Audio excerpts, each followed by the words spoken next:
Le 16 octobre 1984, dans le petit village de l'Épange-sur-Vologne, dans les Vosges, Christine Villemain signale la disparition de son fils, Grégory, âgé de 4 ans.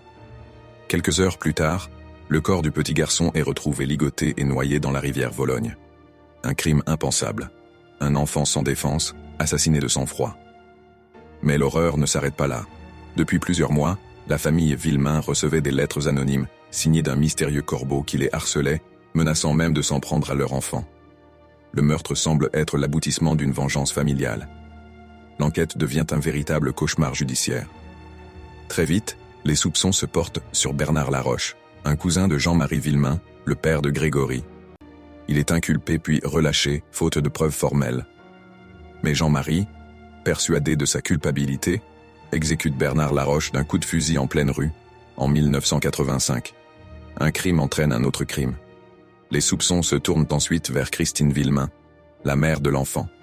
Accusée d'avoir tué son propre fils dans un moment de folie, elle est emprisonnée pendant des mois, avant d'être innocentée. Les années passent, l'affaire devient un véritable labyrinthe judiciaire, entre rebondissements, fausses pistes et nouvelles analyses ADN. Mais aujourd'hui encore, le meurtrier de Grégory reste inconnu. Un crime d'une cruauté inouïe, un tueur dans l'ombre, une famille détruite à jamais. Le mystère de la Vologne reste l'un des plus grands non résolus de l'histoire criminelle française.